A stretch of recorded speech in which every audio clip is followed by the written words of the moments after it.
to withdraw my money. I'm not going to engage in this, so you have to be arrested. Okay, what if...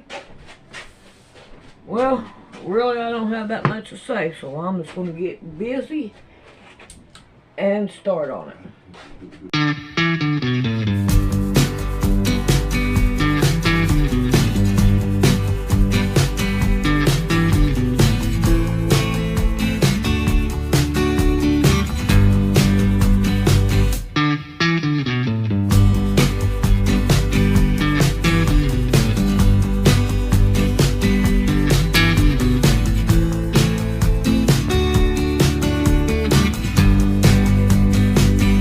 Folding events.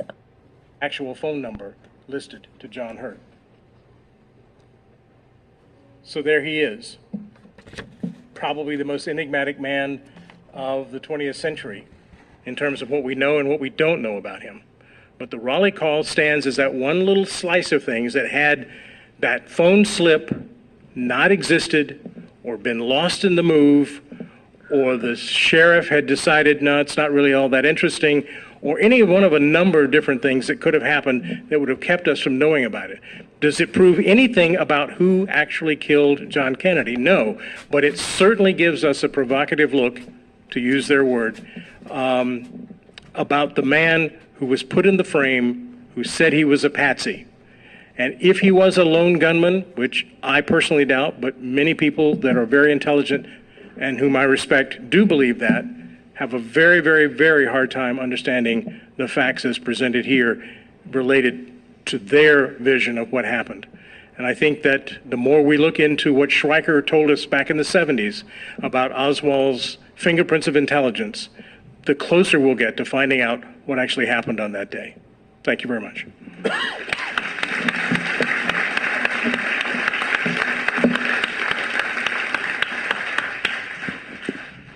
I've got a surprise for you tonight. In addition to Dr. Proctor, we have one of the finest Kennedy assassination historians ever. I think he might have beaten you in terms of time and dollars he spent. But Jim Marrs, would you come to the stage?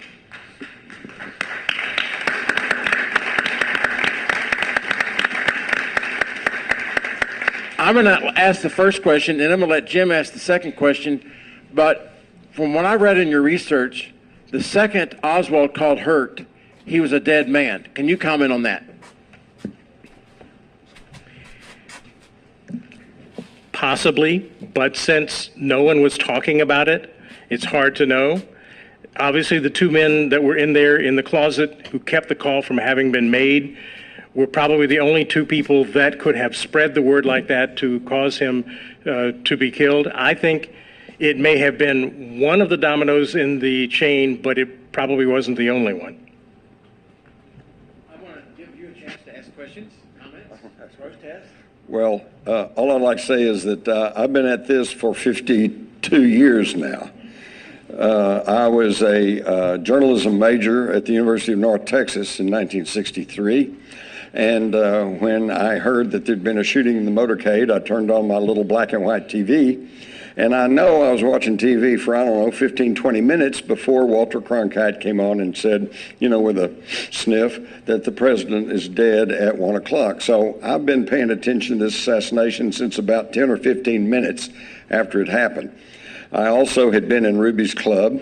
I knew about Dallas. I'd partied around in there as a college kid. I knew who was running Dallas. I knew about the Citizens Charter Commission. I knew about Earl Cabell, who was the mayor of Dallas at that time, and whose brother Charles Cabell had been fired as the deputy director of the CIA by President Kennedy because of the Bay of Pigs invasion. And anyway, I have really tracked this story as a journalist for, as I said, for 52 years. And Mr. Proctor, I want to tell you what a wonderful piece of investigation that you have done. This is the kind of in-depth and meticulous investigation that should have been done about the assassination of our president, but was not. In fact, it was the most shoddy, slipshod thing right from the autopsy all the way through these bungled investigations. What I want to tell you is there weren't just fingerprints of intelligence work around Lee Harvey Oswald, there were huge handprints, okay? Let me just hit a few high points. Number one, the House Assassinations Committee determined that there was a 201 file within the CIA, which they had denied previously. This is an employee file, okay? Now, they tried to brush that off and say, well, yeah, we finally found that, but there's only a few newspaper clippings in it, nothing of any real importance. And yet, 4 or 5 people, including Vincent Marchetti and other former CIA people, said if there's a 201 file, he worked for the CIA. John Newman is a very, very credible and honored military historian who wrote a whole book called Oswald and the CIA. And what he determined and proved through internal CIA message traffic, you know, all the little routing numbers and the to who's and the from who's, is that, and this was his conclusion, Lee Harvey Oswald, was actively being used by the CIA prior to the assassination. Now, the key question there is, and this is what Mr. Proctor brought up, was he being used unwittingly, or did he know he was being used? And I submit that he knew exactly what he was doing. The best of my knowledge, I could go on, but I know it's been a long night. Y'all don't want to sit here all night. So, Lee Oswald, as a young man, was very patriotic. His favorite TV show was I Led 3 Lives for the FBI, the story of Herbert Philbrick, who posed as a communist but was actually working for the FBI. It was a big show in the 50s. I remember watching that as a kid, and I thought so too. I thought, boy, that'd be cool. You know, this is an early day James Bond. When he was 16, he enlisted in the Marines, got in the Marines for a short period of time, and then they found out he was underage, so they kicked him back out. So according to his mother, who I spent many hours with, Marguerite, over in Fort Worth, living near Stripling Junior High School, she said that for the next year, Lee studiously studied the Marine Corps manual. And by the next year, he's able to go and join the Marines. Now, while he's in the Marines, he goes through a certain amount of training, and then apparently he's picked up by the Office of Naval Intelligence. The Marines, as you probably know, is a branch of the Navy. Okay, then they ended up sending him to Japan, where he worked as a radar operator, handling flights of the then super secret U-2 spy plane. And he had a top secret security clearance. Now, you don't let scumbags, have your top secret security clearance. And then also, while he was there, he was known to frequent a place called the Queen Bee, which was a honky-tonk there in Tokyo, but it was mostly a hangout for officers and for the pilots of the U-2s, and it was a very expensive club. A night there, it cost you at least $100, and $100 in 1959, 60 was a lot of money. And we know, according to the records, that he was sending most of his paychecks home to his mother to support her. So where did he get the money to hang out at these places? He also told his roommates at that time that he was in contact with communist agents. So he was already working in intelligence.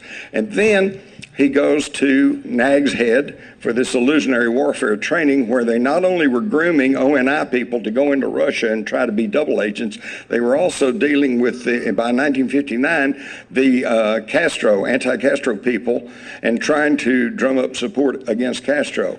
And Ms. Proctor, just last night I was on the phone with Tosh Plumley, and he reiterated that, yes, he met Oswald there at this intelligence training at Nag's Head.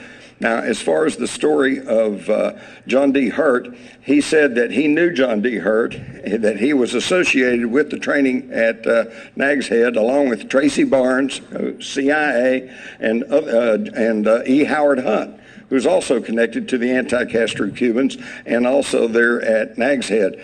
Now, this gets into the war against Castro, which, we actually were supplying. In fact, Tosh Plumley, at the ripe old age of 17, actually was underage, but he got into the military. They trained him as a pilot. He was flying with the 49th Armored Division, with its HQ in Dallas, and initially he was flying arms and ammunition to Castro. And this is true. We don't remember this much, but before Castro won in Cuba, He was the big hero. He was in Life magazine, and he was fighting the evil dictator, Batista. And I remember when I was in high school in the 50s, as young kids, young boys do, we thought, hey, why don't we skip school and go down to Cuba and fight with Castro against the evil dictator, Batista. And it was only after Castro took over and he threw the mafia off the island, he nationalized United Fruit, who, by the way, the lawyer was Alan Dulles, was one of the top lawyers for United Fruit, that all of a sudden corporate America got mad at him and decided he must be a communist, and we've had that problem with Cuba ever since. So then we turned against him. And so now Tosh Plumlee, as a CIA contract pilot, was flying arms and ammunition to the Bay of Pigs invasion and to the anti-Castro Cubans in Cuba. I could go on and on. He even flew a reconnaissance mission just prior to the Bay of Pigs. By the way, I just want to mention that the Bay of Pigs was codenamed Operation Zapata. And the reason I mention that is because George Herbert Walker Bush's oil company was Zapata Drilling. And the two ships that were damaged hauling supplies to the Bay of Pigs invasion were the Houston and the Barbara. And the day after the assassination, in fact, there is an FBI report talking about the reaction of the anti-Castro Cubans to the Kennedy assassination, and they said this information was provided by Mr. George Bush of the CIA. And I don't know about you people, but I remember when our unelected president, Gerald Ford, named George Bush, a Texas oil man, to head the CIA, I went, what? Where did they go get some Texas oil man to head our top intelligence agency? So I did a little digging. I found out that, number one, his dad, Prescott Bush, as a very powerful senator from Connecticut, was very critical in helping to form the CIA. And then we see this idea that, some of the people flying arms and ammunition for the Bay of Pigs said they were using oil companies as fronts, and one of them was Zapata Drilling of Midland, Odessa, George Herbert Walker Bush's oil company. So we can see this thread going all the way through there. Quickly, another couple of items about Oswald. When he was arrested, he had on his person a little small Minox miniature camera, generally known as a spy camera. The FBI came down to the Dallas police and talked to the two detectives who had discovered this among his belongings and tried to get them to change their report to read that this was a Minox light meter. But they wouldn't do it. They said, we know a camera when we see one, so they wouldn't change it.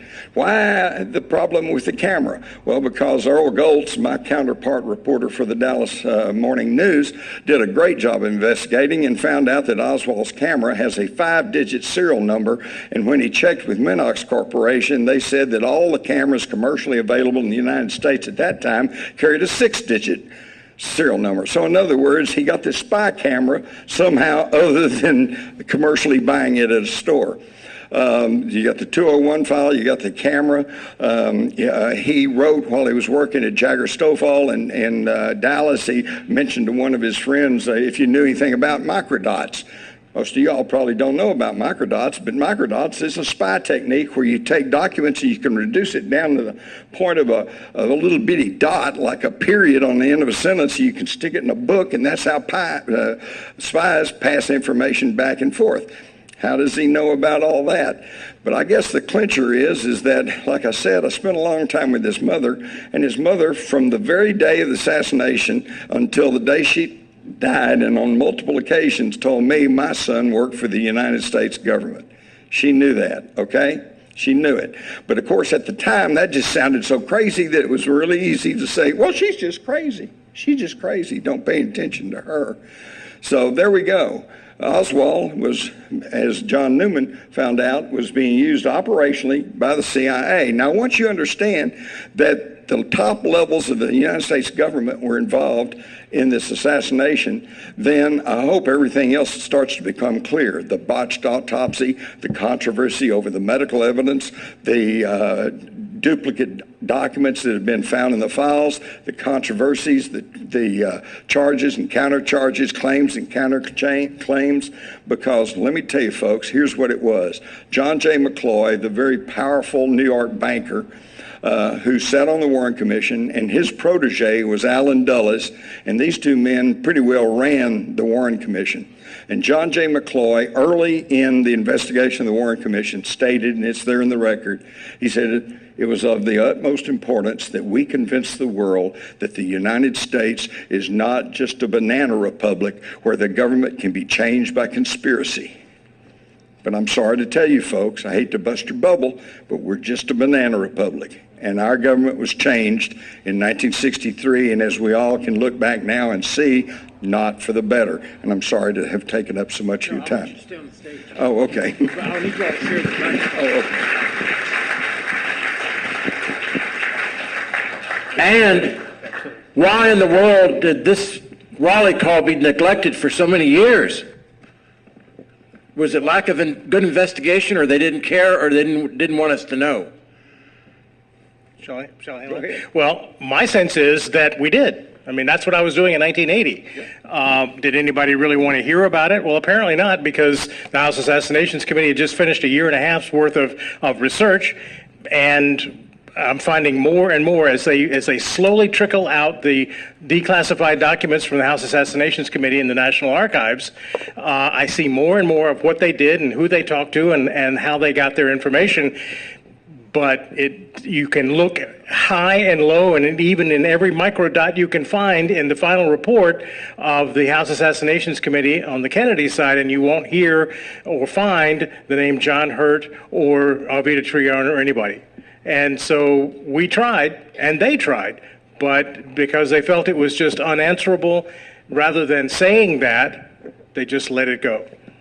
Let me add one quick thing. Number one, I've already backed up what Mr. Proctor said about Tosh Plumlee, because, like I said, I talked to him last night, and he still says the same thing about meeting Oswald at Nag's Head. But also, in the early 90s, I had a driving trip to Florida with Tosh. And we drove all around. Oh, that was something else. He even took me to Alpha 66 headquarters in Miami. And I was a little bit anxious because, I mean, these guys, you know, they'll kill you as soon as look at you. And they were rough, tough. Vespasiano's group, wasn't it? Yes. Yeah. In fact, that's what I'm getting to. Number one, they greeted him, Tosh, like an old buddy. The older guys did. Now, the younger guys are going like, who are you? The old guys are going, oh, yeah. So, see, they remembered him from the time that he was flying arms and ammunition for the CIA. But what I wanted to say was I actually met Vinciana. And he made me, he said, this is off the record, okay? So he got me to promise that I wouldn't say anything. But privately, he told me, yes, it's Maurice Bishop. Yeah, and I should say, not just because he said a very nice thing about my work, but I would say if you have not read Crossfire, march out of here and find it. And if you can't find it, demand it, because this is one of the key documents that has come through with the researchers, and you need to know about what this man has to say. Thank you, Beverly. Tell us who, I'm going to take some questions from the audience, but tell us one last thing. Tell us who Tosh was flying to Dallas the day of the assassination. Okay, this is another wild story, but like I said, he took me to Florida. We went to this place. They were these contract pilots for the CIA, and keep in mind, I doubt you'd ever find a employment form with the CIA for Tosh Plumlee. They just don't do it like that. And like Oswald, Tosh, these are called assets. And they have cutouts, and they have front companies. They have all kinds of ways of messing it up. And then, but I also want to add quickly one thing. You've got people like Tosh, you got people who have tried to speak out. You got Beverly, you got all these people. Now, okay, they say one thing, the government says something else. Do we really trust the government? Let's think about it. Light at the end of the tunnel in Vietnam. Read my lips, no new taxes. I'm not a crook. Weapons of mass destruction in Iraq. I'm sorry, folks. ISIS is contained. ISIS is contained, right. Oh, how about this one? No boots on the ground in Syria, okay? See, I don't get it. If I was President Obama and I sent troops into Syria after saying that, I would have ordered them to take off their boots. But I'm sorry to tell you, but the federal government of the United States, if that was an individual, none of you, and me we wouldn't have anything to do with them because they are a convicted congenital liar. Well, tell us who he was flying into Dallas that day. Okay, Tosh took me to Loxahatchee, Florida, where the flight originated, and this was a wild story. He said that they would warehouse in this county work farm, prison there in Florida, and that they would shower, clean up, shave, rest, sleep, and then get up and go out, get in an airplane, take off, and do more missions for the CIA.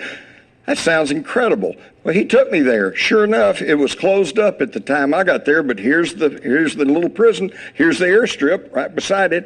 And in fact, he gave me the name of one of the wardens there at the prison, and I managed to get hold of him. And I said, is it true that you all had some federal prisoners? And he said, yeah. He said, yeah, we did. We had a contract. The county had a contract with the federal government to house some prisoners there. He says, you know, it's kind of funny. They kind of came and went.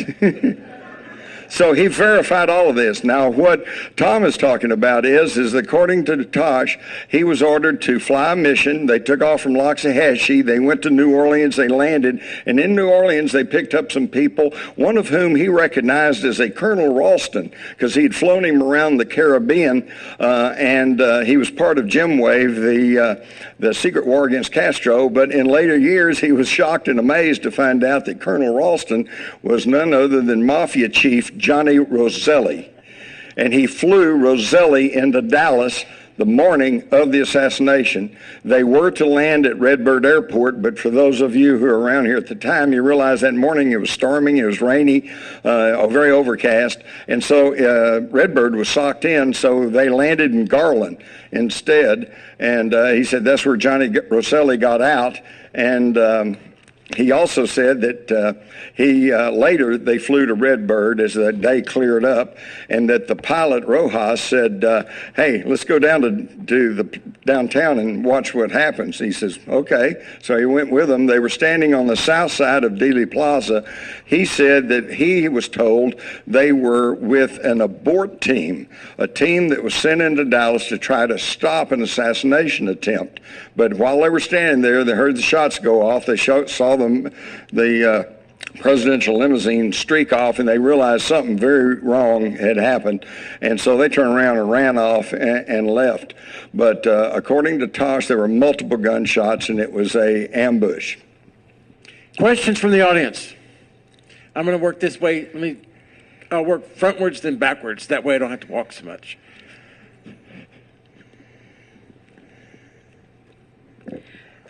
I read somewhere that maybe LBJ had something to do with it. What do you guys think? You want to take that?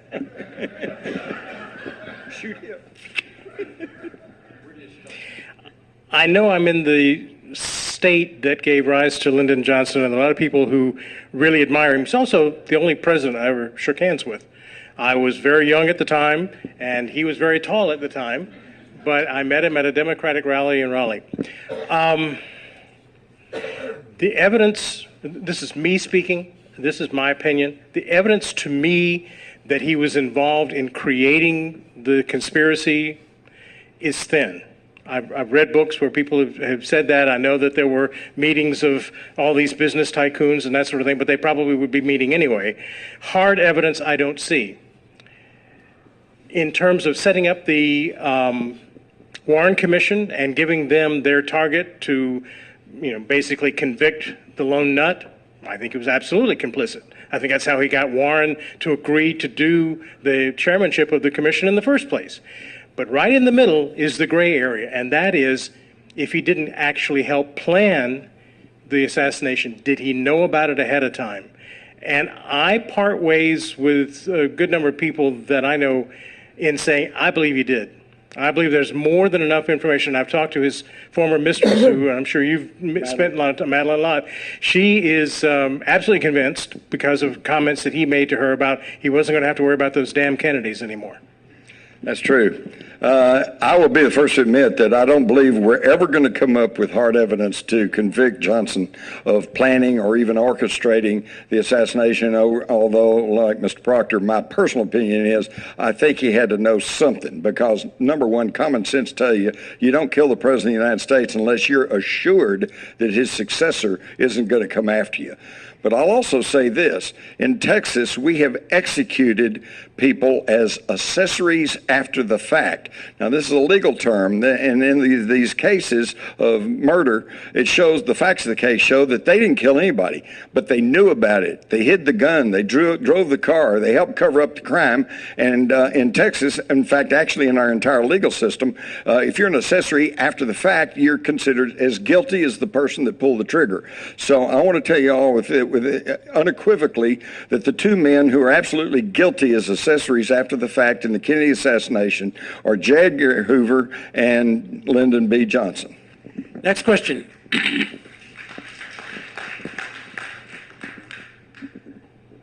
Jim, this is not a question. I just read your book, Population Control, about 2 months ago, and I wish everybody in here would get a copy of it and read it. It's fantastic. Well, thank you very much. I wish they would too, because the Kennedy assassination is one thing, and I've written about a number of conspiracies and a number of books on various topics. Some of you might really like my Rise of the Fourth Reich, but what this gentleman's talking about is in my latest book, Population Control, the subject line says how corporate owners are killing us. And you need to read it to find out what they're putting in your food, your water, your air that are toxic, that are dangerous. And if you have any concern about your own health and the health of your loved ones, you really need to find out what they're doing to you. The two men in the switchboard room at the Dallas Police Department, were they federal or local officers? Well, we don't know. We don't have any idea. Mrs. Swinney said she thought that they were not homicide people because she knew all the people in the homicide department. And they were dressed in suits, not in uniforms. We don't know how they introduced themselves to her, probably either Secret Service or FBI, but that's just alphabet soup for some people. And actually, Mrs. Treon never reports having learned who they were, so it's not in her affidavit. What I find interesting is nobody, in all the research I've looked at, no one's acknowledged who their names were. Nobody's acknowledged their existence. Nobody's ever acknowledged that they were actually there. Oh, yeah. Except Mrs. Sweeney and Mrs. Treon. Yeah. Captain Will Fritz was asked by the House Assassination Committee in a document I literally have just found at the National Archives. He was asked, did he order those two people to go down or up and monitor the call? And he says, well, I don't remember, but it's possible I did. And so we'll take that as a non-denial denial. And let me just say about the affidavit, I'm really, that to me is a cornerstone in this little small thing. In the larger scheme of things, it's maybe not that important, but in this one small area, the affidavit is key. So what I have done on my website, and I just, I don't make any money off this, so you can go there and, it's all that. But on that website, I have reproduced the contents of every single document that I have found in the National Archives. And included in that is the affidavit as it was originally written, and then with her, Mrs. Treon's, corrections and additions. So you can see in one place exactly where the differences were. And I commend that to you because it really is interesting. Can I add something? Let me quickly add here. Something else you all need to know is that at the time of the assassination, there were no federal laws about assassination of the President of the United States. This technically, legally, was a Texas homicide, okay? And yet, against the law, they displaying weapons, illegally took Kennedy's body, whisked it out of Parkland Hospital, put it on Air Force One, and whisked it up to Bethesda Naval Hospital, where they had a very, very incomplete and atrocious autopsy. And what most people don't realize, too, is that very night, on orders of Cliff Carter, Lyndon Johnson's right-hand man, they pressured the Dallas police into turning over all of their evidence in the case to the FBI. And they hauled it out about midnight.